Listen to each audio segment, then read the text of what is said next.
നിയമസഭാ തെരഞ്ഞെടുപ്പ് വരികയാണല്ലോ അടുത്ത വർഷം. അപ്പോൾ ഈ MP-മാർ മത്സരിക്കുന്നത് സംബന്ധിച്ച് എന്തെങ്കിലും ധാരണ ഉണ്ടാവും? ഷാഫിക്ക് താല്പര്യമുണ്ടെങ്കിലും പുയ്യാപ്പിളെ വിട്ടുകൊടുക്കാൻ വടകരക്കാർ തയ്യാറില്ല.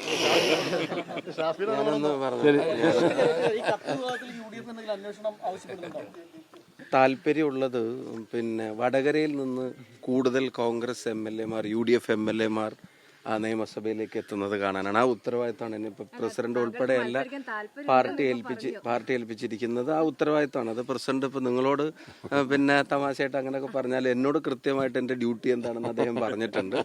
അത് ഇവിടുന്ന് കൂടുതൽ MLA-മാരുണ്ടാവണം. അതുപോലെ തന്നെ ഇപ്പോൾ കോഴിക്കോടും സത്യം പറഞ്ഞൊരു കോൺഗ്രസ് MLA ഉണ്ടായിട്ട് ഒത്തിരി വർഷങ്ങളായി. അപ്പോൾ അതുൾപ്പെടെയുള്ള കാര്യങ്ങളിൽ പാർട്ടി പറയുന്ന ഉത്തരവാദിത്തങ്ങൾ കൃത്യമായിട്ട് നിറവേറ്റുക എന്നുള്ളതാണ് എൻ്റെ മേലുള്ള റെസ്പോൺസിബിലിറ്റിയും തിരിച്ചറിയുന്നുണ്ട്. ആ റെസ്പോൺസിബിലിറ്റി പ്രസിഡന്റിൻ്റെ നേതൃത്വത്തിൽ തന്നെ നടപ്പിലാക്കാനുള്ള കഠിനാധ്വാനം ചെയ്യും. കേരളത്തിൽ ഒരു ഭരണമാറ്റം അനിവാര്യമാണെന്ന് ഈ പാലം ഒന്നുകൂടെ തെളിയിച്ചുകൊണ്ടിരിക്കുക.